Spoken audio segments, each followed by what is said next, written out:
murakoze bugingo karibu cyane katubahe ikaze mwe mutuganiza mu gihe umwigisha agiye kuza. murakoze n'umwigisha yabikora muri ubwo buryo mukamwakisebuta nta kibazo. Urakoze cyane bugingo ugize neza gukora iryo gerageza kandi koko bihise bikunda ndabona muhaye Mike. John umwanya ni uwanyu, ikaze mu kiganiro uva mu kinya. Murakoze ndabaramukije mwese, tutangiranye nk'ibisanzwe mu kiganiro gitegurwa na Hobe. Iki cyigisho ndifuza gusaba ko tuza kukijyanamo intekerezo, tukijyanemo twangaje imitekerereze yacu cyane, kuko ni ikiganiro nk'uko mubona umutwe wacyo umeze, kirasa naho kitaryoheye abemera. Mugabo John ariko gato mbaciye mu ijambo kuri titre hejuru uyu munsi ntabwo nagerageje kwishyiraho, ndo ndasaba kuba amfashe tugire kuri dashboard twibutsa abantu ko insanganyamatsiko y'umugoroba ni amadini nk'ingaruka z'ihungabana rishingiye ku mateka. Ntabwo bariho bayisoma ariko mu kanya barahita bayibona, nuko mba nzi ko abenshi babonye itangazo tuba twabatumiyemo. Murakoze, mwakomeza.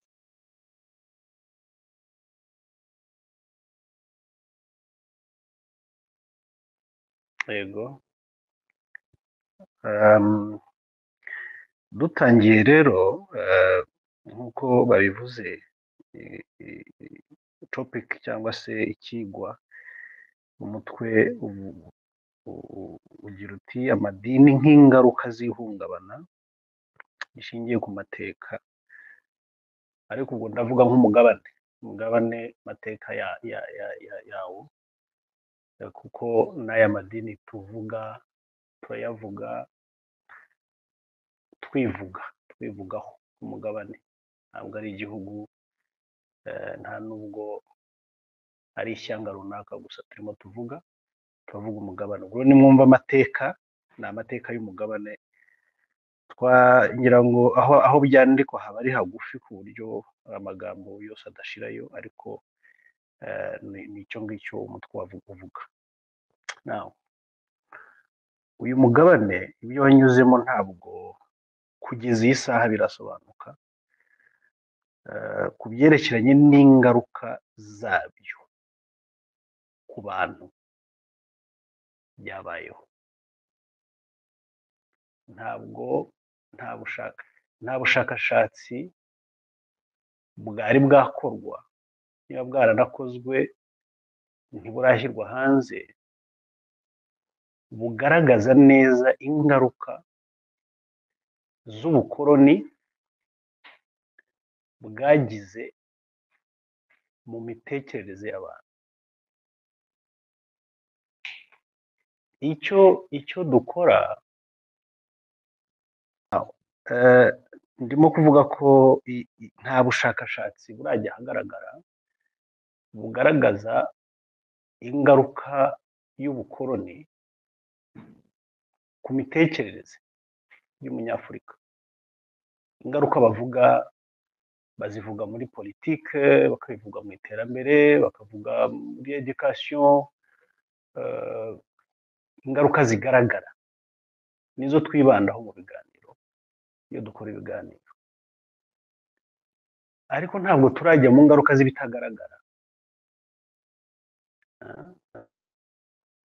aho rero ntushaka ko dushingira ikiganiro turebe, dusuzumira hamwe ingaruka z'ihungabana, kuko torture yose uwikorewe imusigamo igikomere, imusigamo imvune, kandi igikomere nawe agomba guhora akomerekesha abamukomokaho.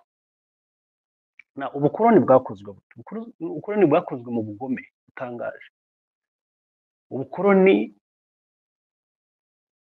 ngira ngo ku basoma bari hano,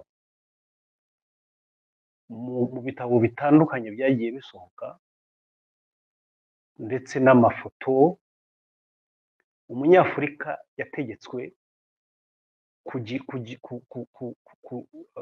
ku kiboko, bamwe bacibwaga n'amaboko nko muri Congo. Umwami Leopold yishe benshi, yaciye amaboko benshi publicly, akabikorera aho ngaho. Afurika yose muri uburyo bwakozwe n'ubucakara. Ubucakara abantu bakagenda baziritswe ku minyururu ibyo bintu nta kuntu twakwicara ngo dutekereze yuko ingaruka byagize ku muryango nyarwanda, ku muryango nyafurika zagarukiye ku mitegekerwe gusa. Oya, turajya muri siyansi rero, turajya mu siyansi, ubumenyi, dusuzume neza ikibazo dufite. Ikibazo dufite gituma tutumva neza ko amadini ntacyo amaze, nta kintu atumariye na gito, ahubwo akomeza kudusubiza kuri rya bere ry'ingoyi y'ubucakara nako y'ubukoroni. Ariko nanone niyo mpamvu n'abanyamadini bahari, umuntu aba akwiye kubaganiriza, kuko ngira ngo tugeze kubiganiraho kare na bagenzi banjye, ntabwo umuntu uri mu kibazo rimwe na rimwe abatacyumva, ashobora kuba kirimo ariko atakizi ko ari ikibazo.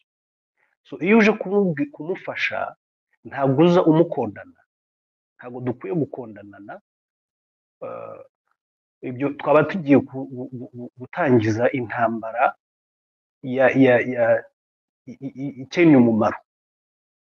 Aba bantu benshi, kuko natwe twahozeyo, benshi bari muri ibi bintu ariko ntabwo bafite ubushobozi bubona ububi bwabyo, kereka baganirijwe. Niyo mpamvu musaba kugira ngo abantu mwese muri hano, abigisha batandukanye, ikintu cyo gukundana abanyamadini tukiveho, tukigabanye, twigishe twe iyo umuntu ari mu cyaha ukamukundana, nako mu ikosa cyangwa se ari umurwayi, umukondana, umurwayi uramuvura, kandi umuvura udakubita, umuvura udahutaza. Ibyo rero mbivuze kuko nagiye mbibona ahantu hamwe na hamwe mu mivugire yacu. Tumenye ngo abantu niba barwaye bavuzwa n'ubugwaneza, barigishwa, barabungabunga. Ntabwo twagira umuryango muzima w'Abanyarwanda udafite compassion kuri buri ruhande. Naho hari indwara, iyo siyansi ivuga ko iyo abantu bababaye cyane, bababajwe cyane, bagize igihe cyo kubaho munsi icyo wakwita nka iron hand, ukuboko kw'icyuma, igihe kinini cyane, badevelopa indwara mu mutwe bo batarora, batabona, kuko ntabwo ari indwara ikujyana mu bitaro, ni ihungabana kwa. Badevelopa ihungabana ryitwa mu Cyongereza, ubwo mu Gifaransa ntabwo nashoboye yitwa destructive cult disorder. Destructive cult disorder ni ikintu wowe ugifite utamenya ko ari ikibazo. Igira ibimenyetso bikurikira.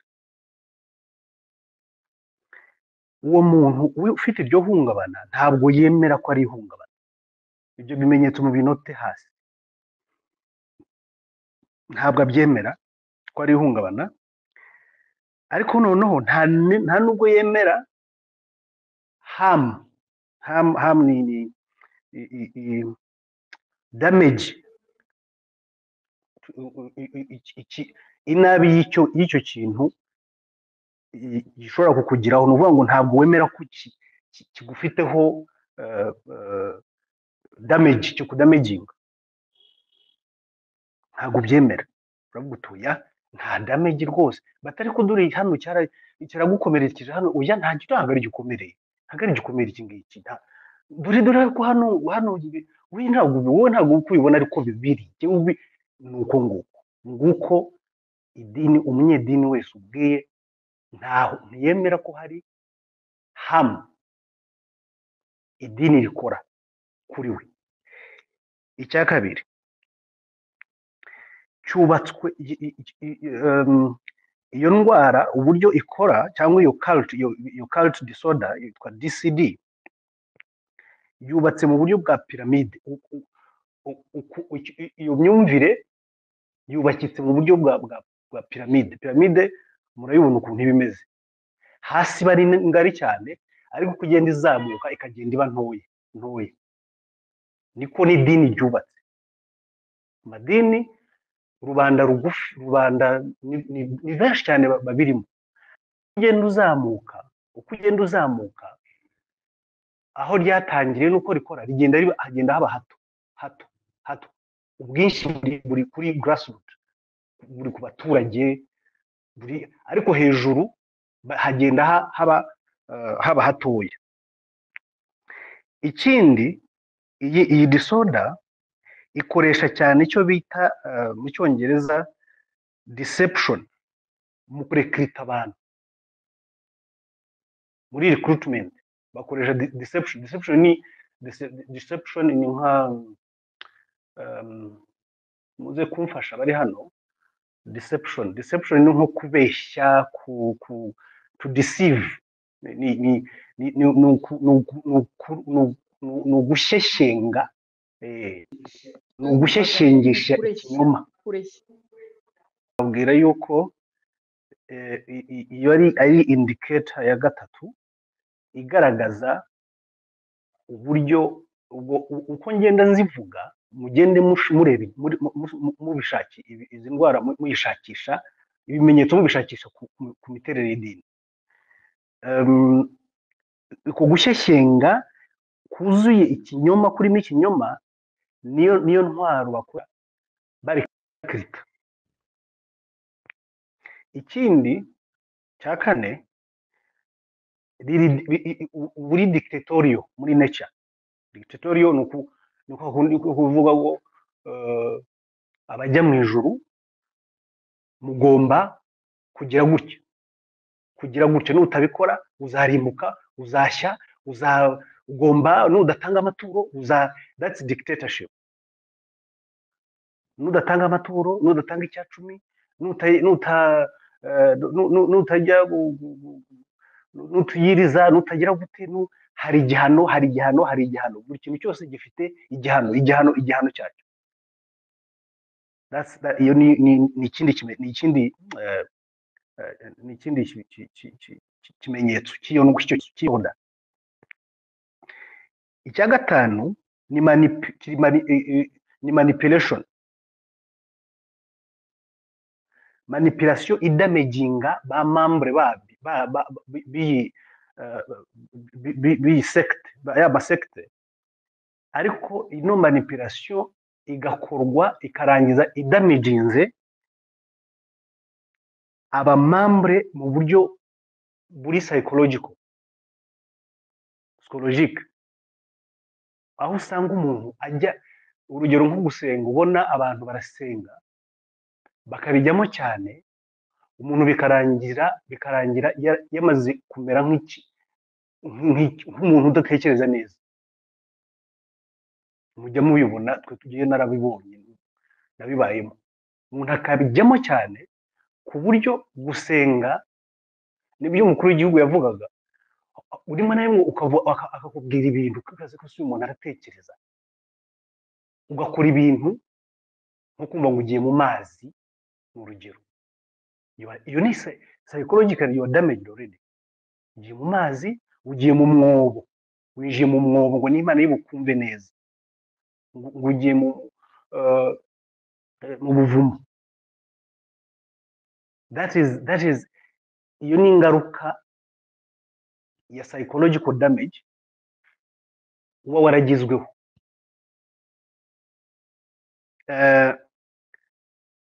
Turakomeza tuganire turebe n'izindi ndwara, ariko ibi bimenyetso byose uko ari bitanu bigize ino ndwara yitwa destructive cult disorder n'iryo dini. Neza ugiye kureba, iyo usomye neza muri detaye nature y'iyi ndwara, usanga ari wo mugabane, nicyo kintu niyo, that is what we are suffering as a continent. Turimo iki turwaye, nta kindi turwaye iki kintu bita DCD. DCD rero iyo umuntu yayirwaye cyangwa yirwaye kuwa yabyaye, iri ni indwara mbi cyane, ni disorder mbi cyane ku buryo irororoka, kandi yororoka nta gahato kaba kabishyizwemo. uwo ufite uwo ubyara urayimupasa, wumva ari inshingano zo kuyimupasa, nawe akagira inshingano yo kuvuga ko yayipasa kuba azabyara, bigakomeza bityo. Nguko uko tubayeho uyu munsi, kubera yuko we are damaged. Ikindi kimenyetso cyayo, umuntu wakugiriye nabi, uwakubabaje, wagushyize muri ubwo buretwa, muri icyo kiboko, muri iyo iron hand, iteka ntabwo umubona nkaho, iteka uzaho ko hari icyo akumariye. Ntabwo umwanga, ntabwo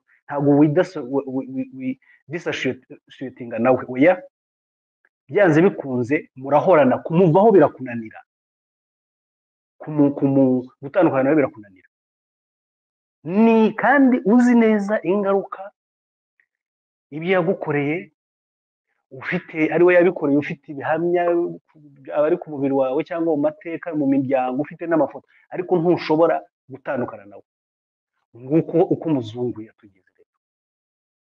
Abazungu ibyo badukoreye turabizi, ibyo bakidukorera n'uyu munsi turabizi, ariko ni nka rwa rugo umugabo ahora akubita umugore, ariko umugore akananirwa kuruvamo, akagukubita akazarinda kwica. Mujya mubyumva. Ngiyo damage. Uwo mugore aba afite ikibazo nyine, niwe ndimo kugeranya na Afurika, aho gutandukana n'umugizi wa nabi, gutandukana mu buryo butavuze intambara, kuko abantu bose batandukana, ntabwo ariko bicana, ariko ukamukura mu buzima bwawe. Ibyo byaratunaniye nk'umugabane, kuko turarwaye, turahungabanye. Iki gihe rero iyo umuntu ahungabanye, nibyo nabwiraga, akenera kuvurwa. Kuvurwa ni ikintu gisaba kwihangana, ariko no kumenya cyane cyane icyo umuntu arwaye, kuko ntabwo ushaka kuvura umuntu utaramenya icyo arwaye. Iyo ubonye iyo dufasha abanyedini tukabacunaguza, tukabagira ko bayobye, ntacyo tuba tubarushije cyangwa ntacyo tuba tubafashije, kubera yuko icyo gihe nta mahirwe uri butange yo gukira kwe, kuko biragaragara ko utazi ko anarwaye. Ubizi ko arwaye ntabwo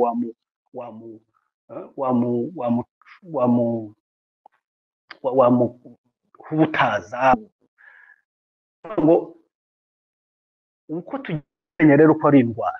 Ubu bizadufasha uburyo tubahandlinga, ko icyo umuntu akwiye kwirinda ni ugushaka kurema ikintu gishobora gusa na factions, n'impande zihanganye ebyiri, ari abahonotse ku idini bakaba babaye uruhande rumwe rugomba guhangana n'abakiri mu idini. Ibyo yewe numva ko ntabwo ari uko ubundi nta mpinduka twazana. Impinduka zizanwa no kumenya, nibyo tuba dukora ahangaha kuri aya masipesi. Indi ndwara ya kabiri ariko izwi, ifite nayo ibimenyetso bigaragara ko neza nyine ari ikimenyetso kimwe n'ibyo turimo kuvuga, ngira ngo twayisubiraho kuri faze ya kabiri y'ikiganiro, kugira ngo habeho, kuko iki ni ikiganiro nyine, habeho interaction n'abadukurikiye n'abashobora kubaza ibibazo, ko ngewe nkunda kwigisha mu mafaze ebyiri ubundi nizo zo kwigisha, n'ubu tukajya mu kiganiro rusange. Ariko faze ya mbere ubwo irangiye, ngira ngo nasubiza ijambo, noneho abafite inyunganizi cyangwa ababaza cyangwa batemeranya nabo bakaba babona umwanya. Murakoze.